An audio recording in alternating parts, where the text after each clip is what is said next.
Hello students, today we are studying the topic concept of perimeter and area. In this part of video, I will explain to you the define of area and formula of area of rectangle and area of square and explain some questions. See, what is area? Area. The area can be defined as space occupied by a flat shape or the surface of an object. Area is measured in square units. Area क्या है? Area को हम कैसे define कर सकते हैं? तो area can be defined, area define हो सकती है कैसे? As the shape occupied by a flat shape और सरफेस ऑफ एन ऑब्जेक्ट, या किसी ऑब्जेक्ट का सरफेस. कैसे? जैसे आपका ये कोई पेपर है, ठीक है, तो इस पेपर ने कितना स्पेस कैरी कर रखा है, कितना स्पेस ऑक्यूपाई किया हुआ है? ये स्पेस ऑक्यूपाई किया हुआ है, ठीक है. तो जितना भी ये स्पेस ऑक्यूपाई किया हुआ है, ये क्या कहलाएगा? इसका एरिया. क्या कहलाएगा? ये एरिया, ठीक है. उसी टाइप से स्क्वायर में कोई स्क्वायर पेपर है, वो इस टाइप से आपका रखा हुआ है और वो इस टाइप से आपको कवर, इसको ये जो कितना एरिया कवर कर रखा है उसने, ये एरिया कवर किया हुआ है, तो एरिया क्या कहलाएगा इसका? ये जो इसने इतना कवर किया हुआ है, स्पेस ऑक्यूपाई किया हुआ है, ये क्या कहलाएगा? इसका एरिया. क्या कहलाएगा? ये एरिया. इसी टाइप से सर्कल में भी है, सभी में इसी टाइप से जो भी प्लेन फिगर जो होती है या फ्लैट शेप होती है जिसकी, वो जितना भी स्पेस ऑक्यूपाई करती है, इसने इतना स्पेस ऑक्यूपाई किया हुआ है, तो ये क्या कहलाएगा? इसका एरिया, ठीक है. तो आप कुल मिलाकर के ऐसे देख सकते हैं कि यदि हमें घर के अंदर या किसी भी फील्ड में यदि हमें ईंट बिछानी है या पत्थर बिछाने हैं या घास उगानी है, तो कहाँ उगाएंगे? अंदर की तरफ. या कोई खेती करेंगे तो कहाँ करेंगे? अंदर की तरफ. तो ये अंदर का जो जितना भी पोर्शन है, ये सब क्या कहलाएगा? ये कहलाएगा इसका एरिया. क्या कहलाएगा? ये एरिया. और एरिया किस में मेजर करते हैं? एरिया को मेजर करते हैं स्क्वायर यूनिट्स में. स्क्वायर यूनिट्स में कैसे? Centimetre square, metre square, decimetre square. सही है. स्क्वायर फिट भी आपने सुना हो, स्क्वायर फिट, ठीक है. इस टाइप से इसको स्क्वायर में मेजर किया जाता है एरिया को. अब इसके फॉर्मूले देख लेते हैं जो इससे पार्ट में आए हुए हैं वीडियो के. वो है एरिया ऑफ रेक्टेंगल. तो एरिया ऑफ रेक्टेंगल का फॉर्मूला आप लोग पहले से भी पढ़ते हुए आ रहे हैं, आपको पता होगी, length into breath, square units. और फिर एरिया ऑफ स्क्वायर का फॉर्मूला, स्क्वायर प्लॉट या स्क्वायर बोलते हैं हम, बात वही है. एरिया ऑफ स्क्वायर का फॉर्मूला हो जाएगा साइड स्क्वायर. साइड स्क्वायर का मीन्स ये होता है उसकी ऑल साइड इक्वल होती है ना स्क्वायर की, तो इसलिए जो उसकी साइड है उनकी मल्टीप्लाई कर देते हैं. कैसे? Side into side, side into side. Square का मतलब क्या है? दो टू टाइम मल्टीप्लाई करना, साइड इनटू साइड. तो आपको लोगों को फॉर्मूला याद रखना है. Area of the rectangle is equal to length into breadth और area of the square is equal to side square. हम क्वेश्चन देखना स्टार्ट करते हैं. ये देखिए question number 1. Find the area of a rectangle whose length 46 centimetre and breadth 25 centimetre. तो formula आपको याद है, लेंथ इनटू ब्रेथ, वही लगेगा इसमें. देखिए लेंथ 46, ब्रेथ 25, तो फॉर्मूला लगा दिया. Area of the rectangle is equal to length into breadth, length into breadth. तो लेंथ कितनी है? 46 और ब्रेथ कितनी है? 25. अब क्या करेंगे? दोनों की मल्टीप्लाई. अब जब दोनों की मल्टीप्लाई करेंगे तो दोनों की मल्टीप्लाई करके कितना आएगा? 46 इंटू 25. तो 46 में 25 की मल्टीप्लाई करेंगे, तो देखिए 46 इंटू 25, तो 25 6 जा 150, 150 का 0 कैरी 15, 25 4 जा 100, 100 और 15 115, तो कितना आ गया? 1150, मतलब 1150 सेंटीमीटर स्क्वायर. ठीक है. अब हम सेकंड क्वेश्चन देखते हैं. सेकंड क्वेश्चन में देखिए, find the area of a square plot of side 14 metre. एक स्क्वायर प्लॉट का एरिया निकालना है जिसकी साइड है 14 मीटर. तो इसमें क्या जाएगा? इसमें फॉर्मूला लगाएंगे हम. Side of the square plot, पहले तो साइड लिख ली 14 मीटर, फिर इसके बाद क्या करेंगे? फॉर्मूला लगा देंगे. Area of square plot is equal to क्या लग जाएगा? Side square. क्या लग जाएगा? Side square. ठीक है. तो साइड कितनी है? 14, तो 14 लिख दिया. 14 स्क्वायर मीटर स्क्वायर, यूनिट क्या थी इसकी, मीटर थी, तो इसलिए मीटर स्क्वायर हो गया। ठीक है, मैंने बताया था आपको स्क्वायर यूनिट का मतलब उसकी पावर 2 लगा दी जाती है जो भी कोई मेजरमेंट होती है। तो अब 14 की 2 टाइम मल्टीप्लाई कर देंगे, 14 इंटू 14 कितना आ गया, 196 मीटर स्क्वायर।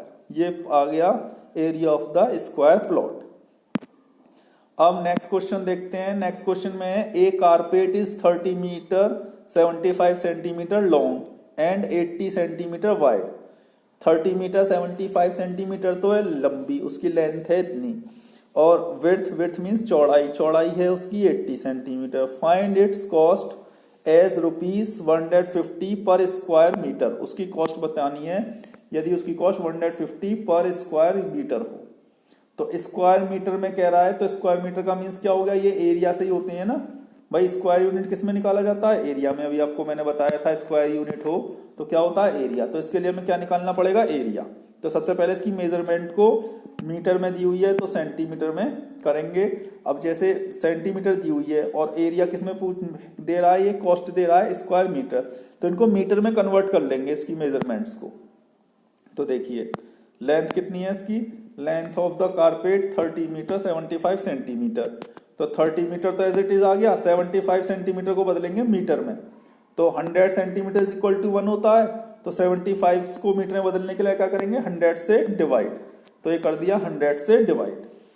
तो 100 से जब डिवाइड करेंगे कितनी जीरो है 100 में, 2, तो 2 डिजिट के बाद पॉइंट लगा देंगे सीधा सीधा। तो 5 और 7 से पहले डिजिट पॉइंट लग गया। 5 और 7 होता है ना, तो 2 डिजिट के बाद लगेगा, क्योंकि 2 जीरो है तो 1 और 2 और यहाँ पे पॉइंट लग जाता है। तो कितना आ गया 0.75 मीटर। अब इनको प्लस करेंगे, प्लस कैसे करेंगे, 30.00, यहाँ पॉइंट नहीं है ना तो पॉइंट लास्ट में माना जाता है 30 के बाद में, और ये आ जाएगा 0.75। अब इन दोनों को प्लस कर देंगे, 5 और 7, 0 और 3, तो कितना आ गया 30.75 मीटर। 30.75 मीटर। इसके बाद में ब्रेथ ऑफ द कॉस्ट, तो ब्रेथ ऑफ द कॉस्ट कितनी आ जाएगी, वो है 80 सेंटीमीटर। 80 सेंटीमीटर और 100 centimetre is equal to 1 metre, तो इसको 100 से डिवाइड कर देंगे। तो 80 डिवाइड बाय 100, तो कितना आ गया, 2 जीरो है तो 2 डिजिट के बाद पॉइंट लग जाएगा, 0, 8 और 1 और 2 और इसके बाद पॉइंट, तो कितना आ गया 0.80 मीटर। अब एरिया निकाल देंगे, एरिया ऑफ द कारपेट। तो एरिया ऑफ द कारपेट क्या हो गया, लेंथ इनटू ब्रेथ। लेंथ कितनी आई थी 30.75 और ब्रेथ कितनी आई थी 0.80। जब इनकी मल्टीप्लाई करी इन दोनों की, तो मल्टीप्लाई करके कितना आया 24.6 मीटर स्क्वायर। 24.6 metre square. अब इसके बाद में क्या है, अब कॉस्ट दी हुई है, कॉस्ट कितनी है कारपेट की 150 पर स्क्वायर। पर का मीन्स होता है 1, मतलब एक स्क्वायर मीटर की कॉस्ट कितनी है 150। तो वही लिखा है हमने, cost of 1 metre square carpet. तो वही हमने क्या लिखा है, cost of 1 metre square carpet is equal to 150, जो कि ये दी हुई है। ठीक है, अब कितना एरिया था उसका 24.6, तो वही लिख देंगे cost of 24.6 metre square carpet. इतने मीटर स्क्वायर कारपेट का निकालेंगे। तो इसमें यूनिटरी मेथड यूज हुआ है आपका, ये पहले भी वीडियो में बताया हुआ है। 1 मीटर स्क्वायर की तो इतनी कॉस्ट है 150, तो 24.6 मीटर स्क्वायर की कितनी हो जाएगी, ये एक से ज्यादा हो गया, ज्यादा के लिए क्या कर देंगे मल्टीप्लाई। तो ये कर दिया मल्टीप्लाई 150 इंटू 24.6। ठीक है, अब इनकी जब मल्टीप्लाई करेंगे तो मल्टीप्लाई करके कितना जाएगा 3690 रुपीज। 3690 रुपीज। तो इतने रुपए का उसका कारपेट आएगा। कितने रुपए का आएगा, यह आएगा 3690 रुपीज का कारपेट। यही इसमें पूछी गई थी। ठीक है, अब नेक्स्ट क्वेश्चन देखते हैं। नेक्स्ट क्वेश्चन है 4 में कहा गया है a room is 12.5 metre long and 8 metre wide. 12.5 metre तो लंबा है, 8 मीटर चौड़ा है। A square carpet of side 8 metre, एक उसमें स्क्वायर कारपेट बिछाया गया 8 मीटर वाला। अब उसने पूछा है लेड ऑन इट्स फ्लोर, उसके फ्लोर पर बिछा दिया। Find the area of the floor which is not carpeted. उसने कही है कि कितना एरिया कवर नहीं हुआ, जैसे ये रूम का एरिया है, ठीक है, और उसमें ये स्क्वायर कारपेट बिछा दिया हमने, ये बिछा दिया स्क्वायर कारपेट। अब इसने पूछा है ये वाला जो पोर्शन बचा हुआ है, ये पोर्शन और ये पोर्शन, ये कितना बचा हुआ है। तो हम क्या करेंगे, पहले पूरे रूम का एरिया निकाल लेंगे ये, और उसमें से कारपेट का एरिया माइनस कर देंगे, तो क्या बच जाएगा, जिस पे कारपेट नहीं बिछ पाया है वो एरिया बच जाएगा। तो देखिए दोनों का एरिया निकालेंगे पहले। तो length of the room 12.5, breadth of the room 8 metre, और एरिया ऑफ द रूम क्या हो जाएगा, लेंथ इंटू ब्रेथ। तो लेंथ है 12.5 और ब्रेथ है 8 मीटर। ठीक है, दोनों की क्या करेंगे, मल्टीप्लाई। जब दोनों की मल्टीप्लाई करेंगे, अच्छा पॉइंट्स की मल्टीप्लाई करनी तो आप लोगों को आती होंगी, तो 12.5 है ये, और ये मल्टीप्लाई कर दी 8 की। ठीक है, 8 5 जा 40, 0 4 बचा, 8 2 जा 16 और 4 20, 2 बचा, फिर 8 1 जा 8 और 2 10, 1000 आ गया। 1 डिजिट के बाद पॉइंट है भाई, 5 के बाद ही पॉइंट है ना, तो मतलब 1 डिजिट के बाद पॉइंट है, तो इसलिए ये 1 डिजिट के बाद पॉइंट लगा देंगे यहाँ पर। ठीक है, तो कितना आ गया 100, तो यही 100 मीटर स्क्वायर यहाँ पर आया। ठीक है, इसके बाद साइड ऑफ स्क्वायर कारपेट कितना है, 8 मीटर, वो लिख दिया। फिर एरिया ऑफ द कारपेट कितना हो जाएगा, एरिया स्क्वायर का है इसलिए फॉर्मूला लगेगा इसमें साइड स्क्वायर। फॉर्मूले याद रखने बहुत जरूरी हैं, वो याद रखना। तो साइड स्क्वायर लगा, साइड की वैल्यू लगाई 8 स्क्वायर, और 8 की 2 टाइम मल्टीप्लाई कर ली, 8 इंटू 8 8 जा 64 मीटर स्क्वायर। तो ये आ गया कारपेट का।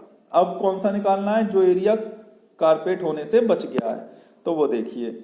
तो area of the floor which is not carpeted, तो क्या कर देंगे, area of the room minus area of the carpet. तो एरिया ऑफ द रूम कितना है 100 मीटर स्क्वायर, वही आ गया।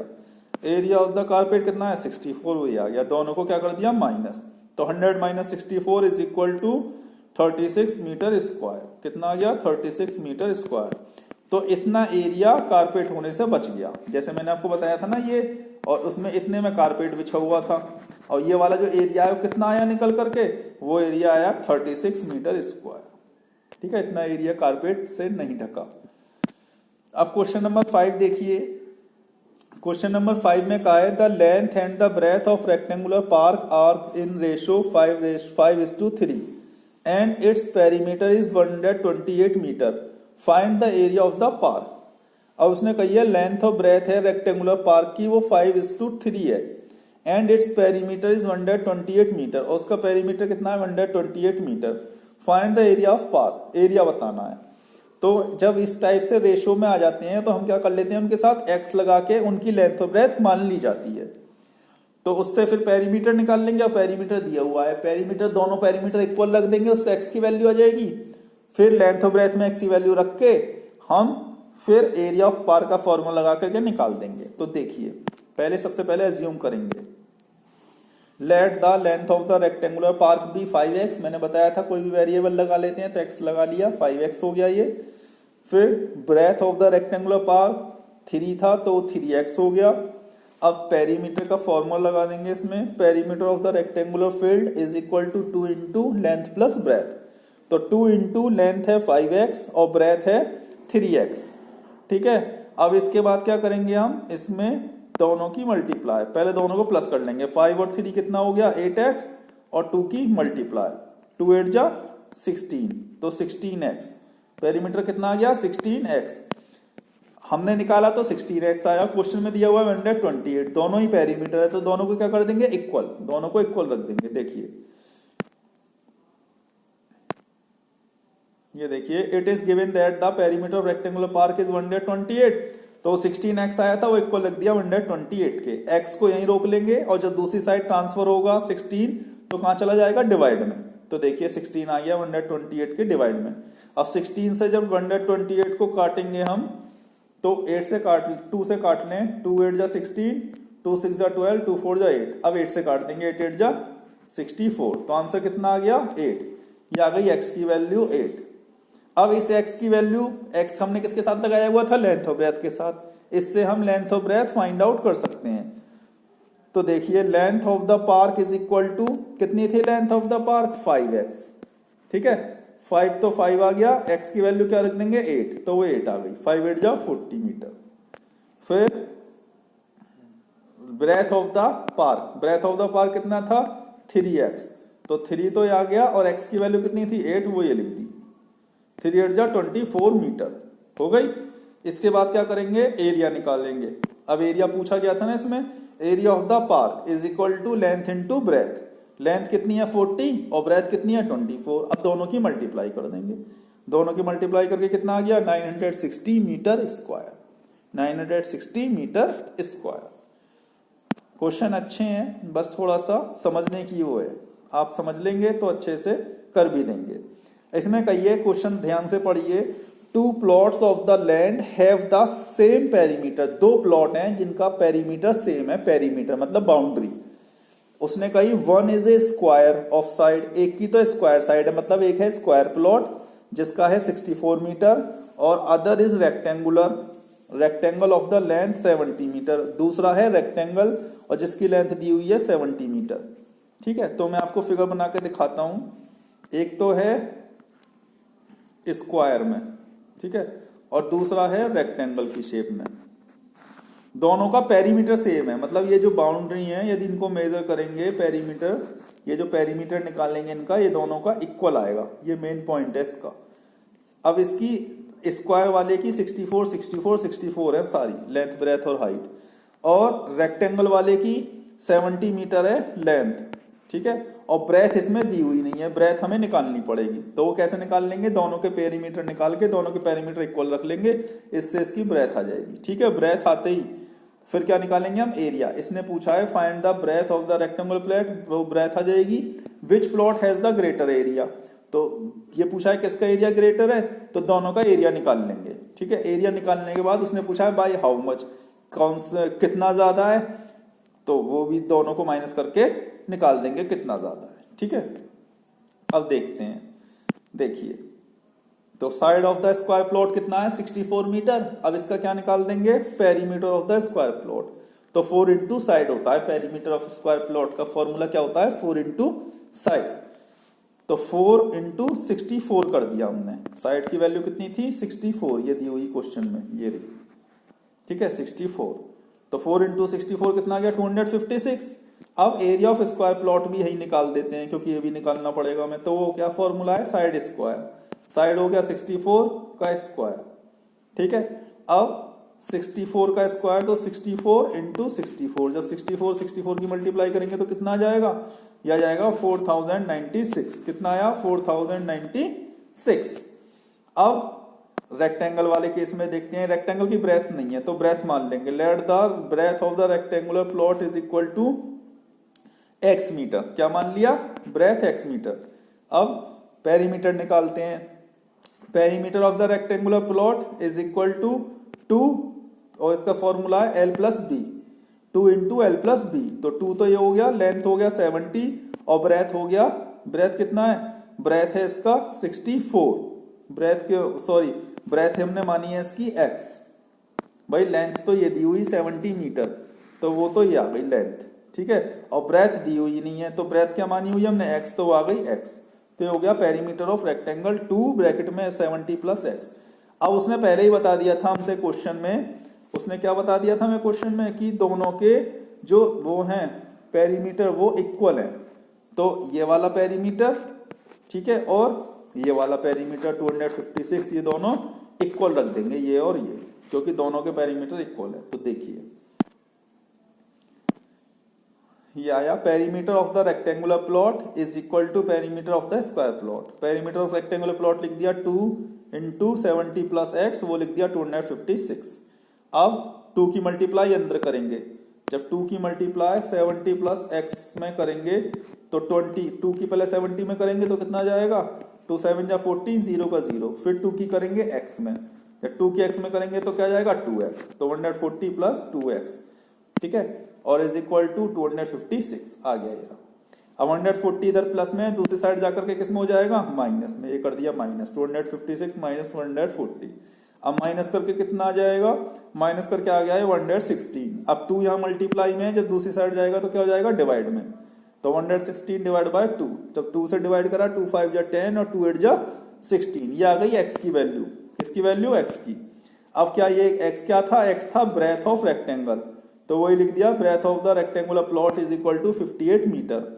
अब इसका क्या निकालेंगे एरिया, ये चेक करना है ना किसका एरिया बड़ा है, स्क्वायर का तो पहले ही निकाल लिया, अब इसका निकाल लेते हैं। तो area of rectangular plot is equal to length into breadth. तो लेंथ कितनी है इसकी लेंथ देखिए 70 और ब्रेथ है 58, अभी निकालिए एरिया एक्स की, ठीक है 58, तो 70 इंटू 58 ये आ गया 460। एरिया स्क्वायर का आया था 496 और ये आया 460, तो कौन सा बड़ा है, स्क्वायर वाला बड़ा है, तो स्क्वायर वाले में से इसको माइनस कर देंगे तो पता चल जाएगा कितना बड़ा है। तो देखिए area of the square plot minus area of rectangular plot, तो एरिया ऑफ स्क्वायर प्लॉट आया था 4096 minus area of rectangular plot कितना आया 4060। अब जब दोनों को माइनस करेंगे तो कितना आ जाएगा 36 मीटर स्क्वायर। कौन सा बड़ा है, स्क्वायर वाला, तो लिख देंगे area of square plot is 36 metre square greater than the rectangular plot. तो आई होप आप सभी की समझ में आ गए होंगे अच्छे से। Thank you very much and have a nice day for seeing the video and do more practice.